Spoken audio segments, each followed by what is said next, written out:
اب انہوں نے کہا قال رب انی لا املک الا نفسی، حضرت موسیٰ علیہ السلام نے جب قوم نے جواب دے دیا، انہوں نے کہا اللہ میں تو اپنی جان کے علاوہ کسی کا اختیار ہی نہیں رکھتا، وہ آخی میرا بھائی میرے ساتھ ہے، فافرق بیننا و بین القوم الفاسقین، اور میرے اور ان فاسقوں کی قوم کے درمیان اب تو جدائی پیدا کر دے، میں ان کے ساتھ نہیں رہنا چاہتا، انہوں نے میری بات نہیں مانی، میں ان کے ساتھ رہنا نہیں چاہتا۔ اب یہاں ایک بہت بڑا سوال ہے، یہ جنگ کا حکم دیا کس نے تھا؟ اللہ نے دیا تھا۔ اگر قوم نہیں جا رہی تھی تو موسیٰ علیہ السلام اکیلے چلے جاتے نا۔ دیکھیں نا، اللہ نے نماز کا حکم دیا ہے نا، آپ سب نہ پڑھیں تو کیا میں بھی نہ پڑھوں؟ یا مجھے پڑھنی چاہیے؟ پڑھنی چاہیے، ایک جس کو بھی سمجھ آئے اسے پڑھنی چاہیے۔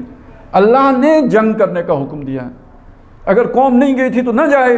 موسیٰ علیہ السلام تو جاتے نا، بھائی کو بھی لے جاتے، 2 بندے وہ بھی تھے جن کا ذکر آیا ہے کہ وہ بھی جانے کے لیے تیار تھے، 4 بندے چلے جاتے، کیا ہوتا؟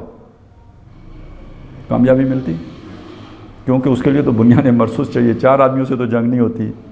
اب یہ بھی ذہن میں رکھیں، یہ دلیل ہے کہ اللہ نے موسیٰ علیہ السلام سے یہ بات نہیں کہی کہ تو کیوں نہیں گیا اکیلا۔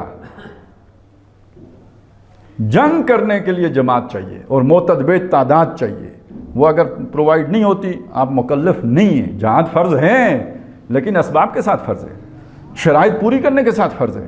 جب تک وہ آپ کے پاس اسباب نہیں جمع ہوتے، جب تک وہ ذرائع نہیں اکٹھے ہوتے، جب تک آپ مکلف نہیں، ہاں اس کی طرف دعوت دینے کے مکلف ہیں، وسائل جمع کرنے کے مکلف ہیں، وہ ایک علیحدہ کہانی ہے۔ جد و جہد کرتے رہیں تاکہ وہ اسباب جمع ہو جائیں، لیکن جب تک وہ جمع نہیں ہو جاتے تب تک آپ جو ہے یہ حق نہیں رکھتے، یا یہ کہ آپ پر اللہ تعالیٰ کی طرف سے تکلیف بھی نہیں عائد ہوتی کہ آپ وہ کام لازماً کریں اور خودکشی کریں۔